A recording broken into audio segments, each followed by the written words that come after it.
नगर जिल्हा, बीड जिल्ह्यामध्ये सुद्धा पावसाची शक्यता आहे. त्यामध्ये बीड जिल्ह्यामध्ये हं, कळंब, केज, धारूर या हं. भागामध्ये सुद्धा पावसाची शक्यता आहे. तसंच परभणी जिल्ह्यामध्ये सुद्धा पावसाची शक्यता आहे. म्हणजे 2 आणि 3 तारखेला म्हणजे उद्या आणि परवा. नमस्कार मंडळी. आज आपण खास म्हणजे खास आपल्या सगळ्या शेतकऱ्यांसाठी व्हिडिओ घेऊन आलोत.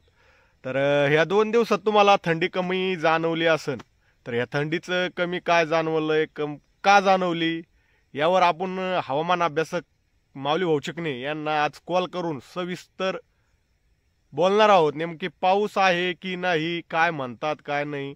तर ऐका, आपण लावून राहिलो हवामान अभ्यासक माऊली भाऊ यांना कॉल. तर पूर्ण व्हिडिओ पहा आणि बघा पाऊस आहे की नाही. नमस्कार माऊली भाऊ. नमस्कार नारायण भाऊ.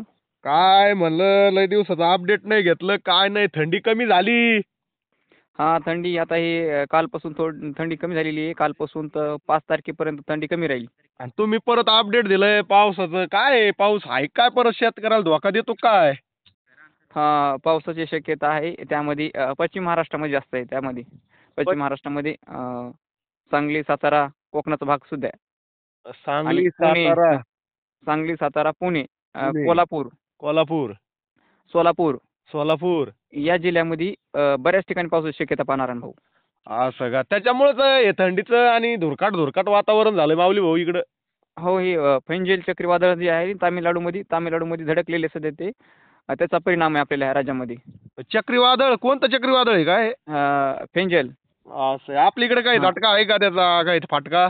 नाही, हां, त्याचाच परिणाम आहे ना. त्याचाच परिणाम आहे की ढगाळ वातावरण पूर्ण महाराष्ट्रामध्ये ढगाळ वातावरण आहे आपलं सध्याच पाहिलं तर 2 दिवस राहणार फुल. असं 2 म्हणजे ते 3 आपल्या दिवस. आता हे शेतकऱ्यानं गहू वगैरे ज्वाऱ्या पेरल्या त्याला काही फाटका बसन काय? नाही, त्याच्यामध्ये गव्हाला काही फटका बसणार नाही, पण हरभरा पीक आहे का हरभरा पिकाला थोडंफार जिथे एखाद्या वेळेस जास्त पाऊस झाला समजा की पश्चिम महाराष्ट्रामध्ये. हा, पश्चिम महाराष्ट्रातलं. हां, पश्चिम महाराष्ट्रामध्ये समजा एखाद्या शेतकऱ्याने जर हरभऱ्याला जर पाणी दिलेलं असेल आणि योगायोगाने समजा पाणी ते थोडं जास्त बसलेलं असेल आणि तिथं जर योगायोगाने जर जास्त पाऊस पडला, तर तिथं थोडी हरभऱ्याची नुकसान होऊ शकते. नाही तर इतर तर जास्त नुकसान होण्याची शक्यता नाही. कारण ह्याचा प्रभाव कमीच आहे.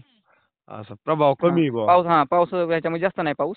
पण पेंडवणी हलक्या स्वरूपाचा पाऊस पडण्याची शक्यता आहे. म्हणजे पश्चिम महाराष्ट्र वगळता इकडे दुसऱ्या मराठवाड्यामध्ये आणि म्हणजे तुमच्या थोडंसं नगर तुरळक जिल्ह्यामध्ये सुद्धा काही ठिकाणी. एवढा जास्त परिणाम नाही. असं आहे का? आमच्या नगर भागात म्हणजे एवढा परिणाम नाही होणार बुवा. हां, म्हणजे मोठ्या पावसाचा परिणाम नाही, हलक्या पावसाचा पाऊस पडेल त्याच्यामध्ये पेंडवणी पाऊस. हं, हं, हलका ते हं. मध्यम म्हणजे हां. बरं, बरं. ठीक आहे, ठीक आहे. काय नाही, तेच म्हणलं लय दिवसाचं अपडेट नाही घेतलं. काय नाही, हो. थंडी कमी झाली, पाऊस येतो का काय म्हणलं. डबल शेतकऱ्याचे गहू वगैरे पेरलेत, हरभरा, ज्वारी. ज्वारीसाठी पोषक वातावरण असते. कारण थंडी जर कमी जर असली तर ज्वारीसाठी पोषक वातावरण आहे. हां, थंडी हां. ज्वारीला काय होणार नाही. फक्त या हरभरा पिकासाठीच हरभरा, कांदा हां, या पिकासाठी. कांद्यासाठी का आपलं कांदे भरपूर आहेत ना शेतकऱ्याचे. हां, कांद्यासाठी एक थोडाफार परिणाम होऊ शकतो. पण काही जास्त एवढा मोठा परिणाम होणार नाही ह्याचा. आणि फक्त हे वातावरण हे 3-4 तारखेपर्यंत जास्त आहे. 5 तारखेला परत अजून कमी होणार आहे हे. 5 असं आहे तारखेला का? एकदम क्लिअर, 5 तारखेला कमीच होणार आहे 5 तारखेला. हं, म्हणजे हं. आज 1 डिसेंबर, 1 डिसेंबरला आणि 1 डिसेंबर आणि 2 डिसेंबरला थोड्याच्यापेक्षा वाढणार. असं आहे का? म्हणजे उद्यापासून. हां, उद्या अजून थोडंफार वाढणार आणि 2 आणि 3 डिसेंबरला मात्र थोडं नगर जिल्ह्यामध्ये पावसाची शक्यता आहे. नगर जिल्हा, बीड जिल्ह्यामध्ये सुद्धा पावसाची शक्यता आहे. त्यामध्ये बीड जिल्ह्यामध्ये हं, कळंब, केज, धारूर या हं. भागामध्ये सुद्धा पावसाची शक्यता आहे. तसंच परभणी जिल्ह्यामध्ये सुद्धा पावसाची शक्यता आहे. म्हणजे 2 आणि 3 तारखेला म्हणजे उद्या आणि परवा.